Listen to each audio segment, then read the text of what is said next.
الحمد لله الذي جعل الفتى وتمشد.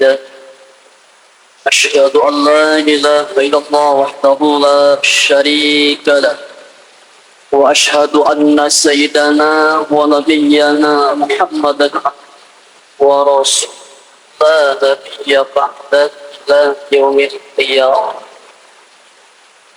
اللهم صل وسلم على سيدنا محمد وعلى آله وصحبه أجمعين، أما بعد. فيا أيها الحاضرون، أوصيكم ونفسي بتقوى الله فقد فاز المتقون. وقال تعالى في كتابه الكريم: أعوذ بالله من الشيطان الرجيم، بسم الله الرحمن الرحيم. يا أيها الذين آمنوا اتقوا الله حق تقاته ولا تموتن إلا وأنتم مسلمون. صدق الله العظيم. Jamaah yang dirahmati Allah Subhanahu wa Ta'ala, pertama-tama mari sama-sama kita bersyukur kepada Allah Subhanahu wa Ta'ala, tentunya atas semua limpahan nikmat rahmat yang Allah berikan kepada kita sampai detik ini. Atas izinnya lah pada siang yang penuh barokah ini Allah himpun di tempat yang mulia ini dalam rangka menjalankan salah satu kewajiban kita sebagai muslim yang beriman, yaitu menjalankan sholat Jumat secara berjamaah, tentunya dengan niat dan harapan kita yang sama. Kita mohon kepada Allah, mudah-mudahan semua rangkaian ibadah kita diterima oleh Allah Subhanahu wa Ta'ala.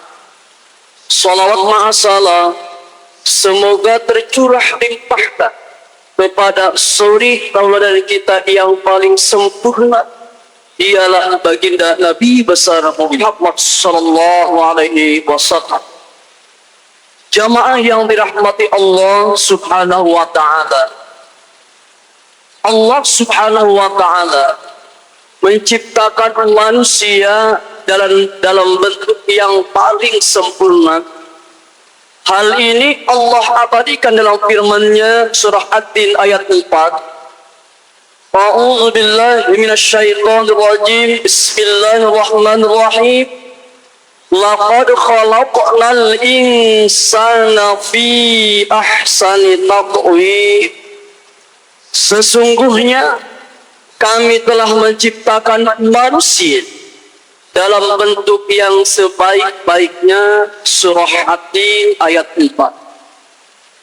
Jamaah yang dirahmati Allah Subhanahu wa Ta'ala, dalam kesempurnaan ciptaan Allah Subhanahu wa Ta'ala, kemudian Allah Subhanahu wa Ta'ala menguji manusia, siapa di antara mereka yang paling baik amal perbuatannya. Allah sampaikan dalam firman-Nya, dialah Allah yang menjadikan mati dan hidup supaya Dia menguji kamu, siapa di antara kamu yang lebih baik amalnya, dan Dia Maha Perkasa, Maha Pengampun. Surah Al-Mulk ayat 2. Jamaah yang dirahmati Allah Subhanahu wa Ta'ala, masing-masing manusia diuji oleh Allah Subhanahu wa Ta'ala sesuai dengan kemampuan dan kondisi. Kita ambil contoh orang alim, Allah uji dengan keilmuan. Yang pejabat, Allah uji dengan jabatannya. Yang kaya raya, Allah uji dengan harta kekayaannya. Bahkan sekalipun yang miskin, Allah uji dengan kemiskinan. Tentunya ujian yang Allah berikan kepada manusia, ternyata Allah ingin tahu apakah dengan ujian yang Allah berikan kepada manusia, manusia itu bisa lebih dekat kepada Allah atau justru sebaliknya lebih jauh kepada Allah Subhanahu wa ta'ala. Tentu Allah Subhanahu wa ta'ala menguji seseorang ketika dia sudah mengatakan, saya sudah beriman dan bertakwa kepada Allah Subhanahu wa ta'ala. Mereka yang sudah taat kepada Allah Subhanahu wa ta'ala akan tetap diuji oleh Allah Subhanahu wa ta'ala. Kita lihat dalam surah Al-Ankabut ayat 2, Allah Subhanahu wa ta'ala berfirman, apakah manusia itu mengira bahwa mereka dibiarkan saja mengatakan kami telah beriman, sedangkan mereka tidak diuji oleh Allah Subhanahu wa ta'ala. Bahkan semakin kuat keimanan seseorang, maka Allah akan semakin menguji.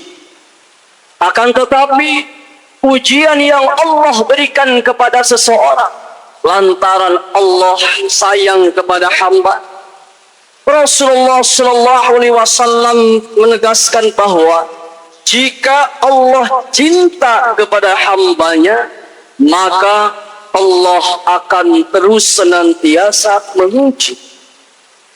Pertanyaannya, ujian apa yang Allah berikan kepada manusia? Di antaranya Allah abadikan dalam firman-Nya surah Al-Baqarah ayat 155. Dan sungguh kami berikan cobaan kepada dengan sedikit ketakutan, kelaparan, kekurangan harta jiwa dan buah-buahan, dan berikanlah berita gembira kepada orang-orang yang sabar, kata Allah dalam surah Al-Baqarah ayat 155. Jadi sangat manusia kalau seseorang mempunyai sifat khawatir, sifat takut. Orang alim takut ilmunya hilang, yang pejabat takut jabatannya hilang, yang kaya harta takut hartanya hilang. Akan tetapi kalau kita kembalikan kepada agama Allah, apa yang kita akan bawa ketika kita menghadap Allah Subhanahu wa ta'ala? Sejak kita lahir sampai dipanggil Allah nanti, anak, harta dan jabatan yang kita miliki itu adalah titipan dari Allah Subhanahu wa ta'ala. Allah Subhanahu wa ta'ala memberikan kepada kita karunia harta, karunia jabatan, karunia anak. Di situ pun Allah berikan ujian kepada kita.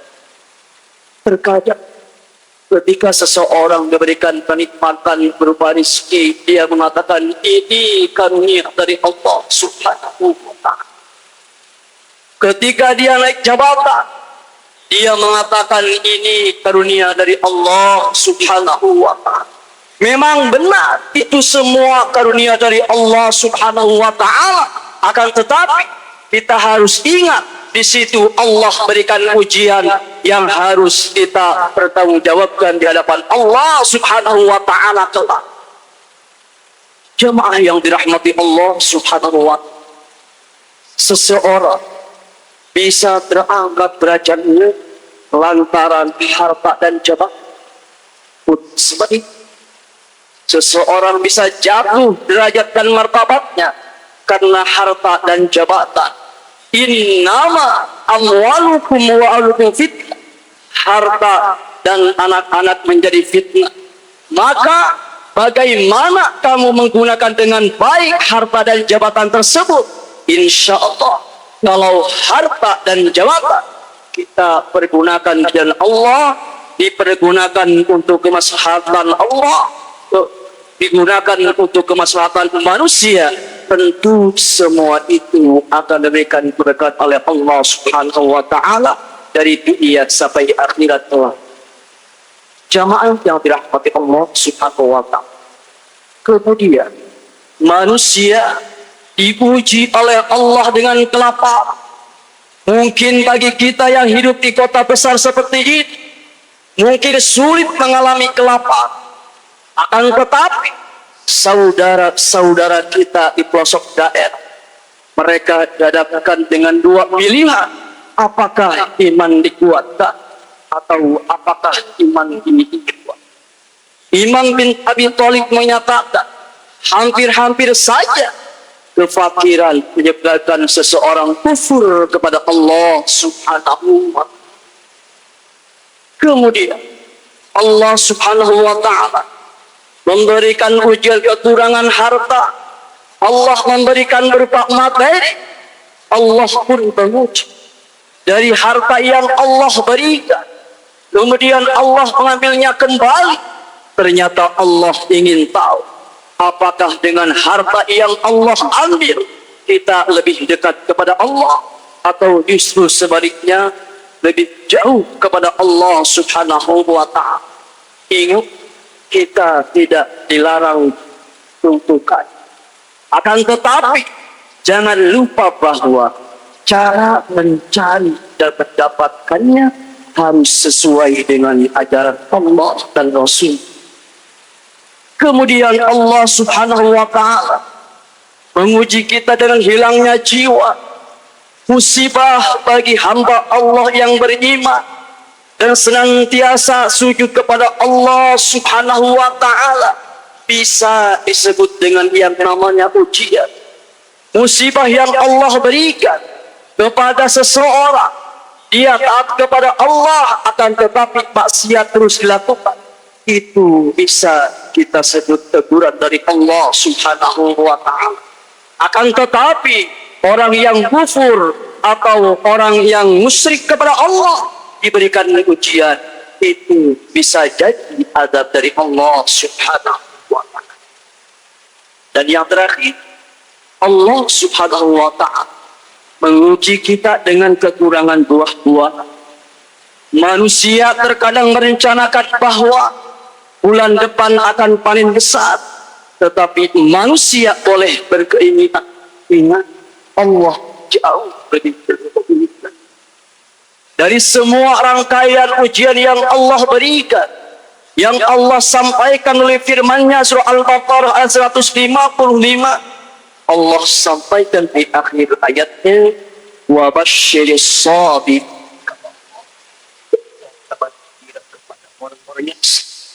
Siapa orang yang sabar itu? Orang yang sabar itu adalah ketika dia diberikan musibah atau ujian oleh Allah, dia kembalikan kepada Allah Subhanahu wa ta'ala seraya berkata, inna lillahi wa inna ilaihi raji'un. Sesungguhnya kami milik Allah dan kepadanya lah kami akan kembali. Jamaah yang dirahmati Allah Subhanahu wa ta'ala, kita harus ingat bahwa dunia ini adalah atau medan yang semua manusia sedang berperang melawan ujiannya masing-masing. Yang alim sedang berjuang melawan ilmuwan, yang pejabat sedang berjuang melawan jabatan, yang kaya harta sedang berjuang melawan harta, yang miskin sekalipun sedang berjuang dengan kemiskinan.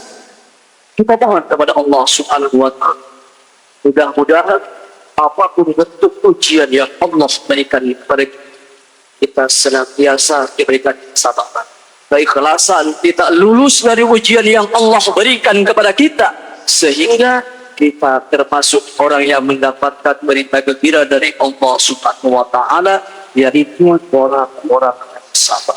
Jamaah Allah Subhanahu wa ta'ala, sebentar lagi kita akan masuk ke bulan Ramadan. Kita mohon kepada Allah dengan semua dengan kesadaran Allah akan berdoa, Allah akan temukan kita di bulan suci Ramadan. Sebab yang namanya usia, yang namanya umur, tidak ada yang tak. Boleh jadi ini Ramadan terakhir buat kita semua. Oleh karenanya kita mohon kepada Allah, mudah-mudahan Allah tahukan lahir dari Ramadan tahun ini, atau barangkali ini Ramadan terakhir buat kehidupan kita. Mudah-mudahan ini jadi Ramadan yang terbaik, yang terikat. Amin ya rabbal alamin. Barakallahu li wa lakum fil Qur'anil azim wa nafa'ani wa iyyakum ayati wa dzikri wa taqabbala minni wa minkum wa taqabbal wal ghafurur rahim.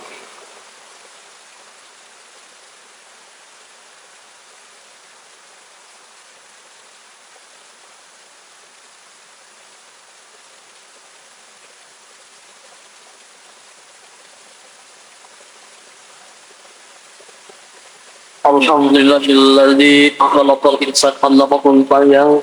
Asyhadu an la ilaha illallah wahdahu la syarika lah wa asyhadu anna sayyidana wa nabiyyana Muhammadan abduhu wa rasuluh al-mab'uusu rahmatal alamin. Allahumma shalli wa sallim ala sayyidina Muhammadin wa ala alihi wa sahbihi wa ya ibal hadirin ittaqullah taqullaha mastata'tum wasari'u ila magfiratin wa jannatin taqwasaha wal muwaffaqati tasil muttaqin wa qala ta'ala fi kitabihil aziz fa'udzu billahi minasyaitonir rajim. Bismillahirrahmanirrahim. Inna Allaha wa malaikatahu yusalluna 'alan nabi ya ayyuhalladzina amanu sallu 'alaihi wa sallimu taslima. Allahumma shalli wa sallim 'ala sayyidina Muhammadin fil awwalin wal akhirin wa barik wa sallim wa radiyallahu ta'ala bi sahabati tasbihu Amin. Allahumma lil mu'minin wal muslimin wal muslimin wal muslimat al ahya'i minhum wal amwat innaka sami'un qaribun mujibud da'wat ya al hajj. Rabbana zalamna anfusana wa illam taghfir lana wa tarhamna lanakunanna minadh-khasirin. Rabbana ighfir lana dhunubana wa liwalidayna wa lil Rabbana ighfir lana dzunubana wa liwalidayna wa lil taqabbal isghfar. Rabbana ighfir lana dzunubana wa liwalidayna wa taqabbal kama rabbayna shighara. Allahumma isudna taubatan nasuha qabla al-maut. Allahumma akhtim lana bil islam wa akhtim lana bil iman wa akhtim lana bi husnil khatimah. Rabbana ya Allah atina fid dunya hasanah wa fil akhirati hasanah wa qina adzabannar wa billahi rabbil alamin. Inna Allaha wa inna